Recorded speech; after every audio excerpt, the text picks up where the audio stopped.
Hello everyone, my name is Luke Lorio and I'm here today to speak to you about the capstone design project for Group 9 in the fall of 2018.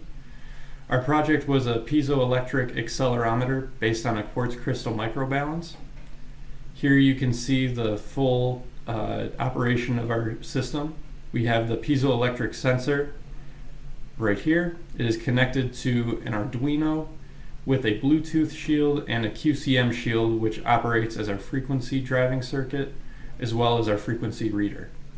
Over here on the right you can see that we have a wireless monitor via a cell phone and the serial plotter in Arduino, which we ultimately output to a separate file.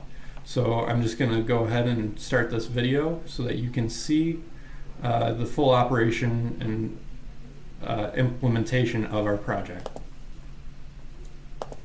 So here you can see we're monitoring it. It shows up as a large red bar, but once the spikes start coming in from Ahmed striking the table near the sensor, you can see that the spikes actually show up and there's a reading right around 1G for the steady state of this. This is due to the sensor being flat on a table and it essentially experiencing one factor of gravity. So that's just a brief example of how the full system operates, and just to show you some of the other tests we ran, here you can see the sensor in a laying flat position. Here it is at approximately 45 degrees, and here's how we actually checked our sensor inverted. So doing those three tests along with the one you saw striking the table, we also pressed on the sensor, and here's the output that we actually got as we exported it to a file and plotted it in MATLAB. So on the bottom you can see that we are looking at frequency transformed into g-force over a period of samples. That period of samples can easily be translated into a period of time, but for our sake we wanted to make sure in terms of attacking noise that we were looking at the freshest form of the data. So here we can see actually 5 different things that we monitored. So first there's two that are almost directly on top of each other in black and in blue. The black and blue lines are right around 1G, which is the steady state of the sensor laying flat on the table. You can see that green is almost in that same spot. And as time goes on, you see that the blue stays steady and the black shows the 3 strikes as Ahmed hits the table. Here you can see the green is where we actually press on the sensor and experience quite a bit of acceleration, up to 15 Gs in this case.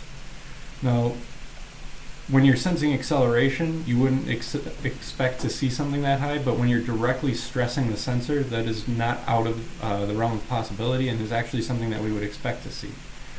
Now, the last two that we haven't spoken about are the red bar, which, although somewhat hidden, is showing somewhat lower in between 0 and 1 Gs. That's the 45-degree test. And when we ran an RMS value of that test, we were able to actually see that the value generated there is exactly what we wanted to see for a 45-degree test in terms of the acceleration experienced by the sensor. Now the last one is this bottom one, which is the blue.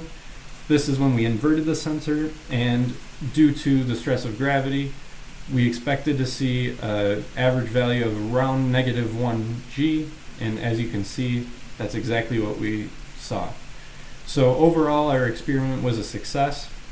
It operated exactly as we expected it to, and we were able to test at least in 5 different tests exactly how this sensor reacted to different forces, and we're able to determine that it is in fact a viable application of a piezoelectric quartz crystal microbalance to use it as an accelerometer.